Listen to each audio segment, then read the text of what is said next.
ایک تھیلا حرام جگہ. یہ جو گویوں پہ پیسے پھینکتے ہو حلال ہے؟ چلے بینڈ باجا تو شادی پہ آپ نے اپنی مرضی سے بند کرنا ہے یا بجانا ہے، لیکن گویوں پہ جو پیسے پھینکتے ہو جائز ہے؟ بولے. تو وہ پھر کہتے روتے ہیں بعد میں لوگ کہ پتہ نہیں کیا ہوا، شادی کے بعد پیچھے پیچھے آئے. تو میں نے کہا شادی کے بعد اس لیے پیچھے پیچھے ہاتھ ہو گیا کہ شرابیں بڑی پی گئی، شادی پہ تباہی بڑی اتری، تو پھر اللہ کی رحمت ناراض ہو گئی. اور اس پر میں قرآن مجید کی آیت پڑھتا ہوں. رب فرماتا ہے وَمَنْ أَعْرَضَ عَنْ ذِكْرِي فَإِنَّ لَهُ مَعِيشَةً ضَنْكًا. بڑی سخت آیت. وَمَنْ أَعْرَضَ عَنْ ذِكْرِي، فرمایا جب تم میرے تذکرے سے، میرے ذکر سے منہ پھیر لیتا ہے، فَإِنَّ لَهُ مَعِيشَةً ضَنْكًا، تو میں تیری معیشت کو، تیرے رزق کو تنگ کر دیتا ہوں، تیری زندگانی تنگ ہوگی. اور جس کی زندگی اللہ تنگ کرے اس کی کوئی کھول سکتا ہے؟ کہتے ہیں بڑی جگہوں پہ گیا ہوں، بڑی بھوکے مروائی، بڑے دم کرائے، حالات صحیح نہیں ہوتے، تو مسجد آ کے توبہ کر. وہ کہہ رہا فَإِنَّ لَهُ مَعِيشَةً ضَنْكًا. اعلان ہے قرآن پاک کا کہ جب تو میرے ذکر سے منہ پھیرے گا، روٹی میری کھائے اور پیسے لے کے عیاشی کرے، مسجد آئی نہ. حکم تو یہ ہے کہ جتنی جتنی نعمت بڑھتی جائے سجدے بڑھنے چاہیے، لیکن ہم لوگ سجدے کم کرتے جاتے ہیں، فرض نماز بھی نہیں پڑھتے، پھر رزق تنگ ہوتا ہے، پھر اللہ کے عدل کا نظام چلتا ہے، پھر خرابی ہوتی ہے. اس لیے یاد رکھیں قرآن مجید نے حکم دے دیا کہ اگر چاہتے ہو کہ رزق میں برکت ہو تو پھر رزق دینے والے کے آگے جھک جاؤ، پھر رزق دینے والے کے آگے جھکو. تو مالی پریشانی کا بہت بڑا سبب یہ ہے کہ ہم مسجد کی طرف نہیں آتے، دین کی طرف نہیں آتے، پیسہ ناجائز جگہ پہ خرچ ہوتا ہے. آپ یقین کریں مسجدوں کا حال خستہ ہے، مدارس کا حال قابل رحم ہے، قابل رحم حالت ہے مدارس اسلامیہ. اور لوگ پیسہ کہاں خرچ کرتے ہیں؟ میں تو یہ رونا روتا رہتا ہوں، ہر جگہ روتا ہوں. میں دنیا کے کسی پاکستان کے کونے میں بیٹھتا ہوں تو رونا روتا ہوں. ایکٹر پل گئے، اور اہل سنت کا تو ویسے اللہ حافظ ہے، قوالوں کی کوٹھیاں دیکھنے کے قابل ہیں. اور نعت خواں جو سر سیکھتے ہیں رات کو کہیں بیٹھ کے اور صرف آواز سنیلی ہے، ان کے مکان پجاروں دیکھنے کے قابل ہیں. اور جس شخص نے ساری زندگی رسول اللہ کا دین پڑھایا، ساری زندگی، شیخ الحدیث مزاج کے لوگ ہیں جن کی بیٹیوں کی شادیاں بھی ہونے والی ہیں. مدارس کے بچے موٹے کپڑے پہن کے گرمیوں میں گھومتے ہیں، موٹے کپڑے. اور کوئی چودھری اگر کبھی دینے آتا ہے نا کسی مدرسے میں پیسے، تو کہتا ہے جی وہ میں نے 50,000 روپیہ خرچ کرنا ہے، تو کوئی جگہ کوئی کام بتائے کون سا ہونے والا ہے. میں کہتا تو لے جا کہا یہ کام بتائے. اب کسی امام کی بیٹی کی شادی ہونے والی ہے تو پہلے تجھے جا کے بتائیں کہ اس وہاں ہم نے خرچ کرنے. کہتے نہیں وہ میرا اعتبار نہیں، تو اعتبار نہیں تو جا دوڑ جا. یہاں کوئی بھوکے ننگے لوگ بیٹھے کہ رسول اللہ کا نام لیتے ہیں، اور جو مصطفیٰ کا نام لیتے ہیں رب انہیں اتنا نوازتا ہے کہ کہیں کوئی کمی باقی نہیں رہتی. وہ کمال کر دیتا ہے جب وہ دیتا ہے. دروازہ رسول سے جسے ملتا ہے، میرے اعلیٰ حضرت بول کے کون دیتا ہے؟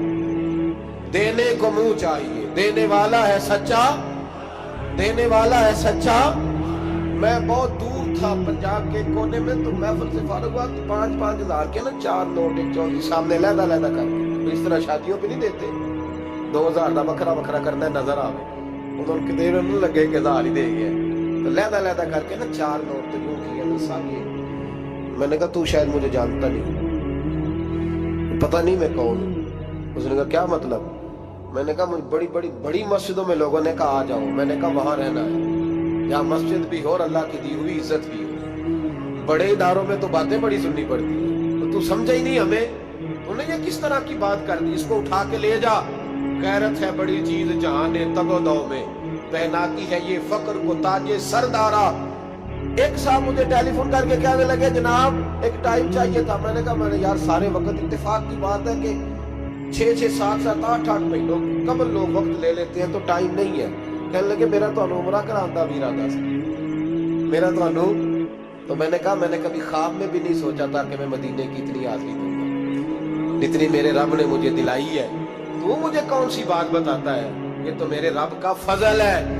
میرا دی گل نہ غریباں دی گل ہے، مدینے چ جانا نصیباں دی گل ہے.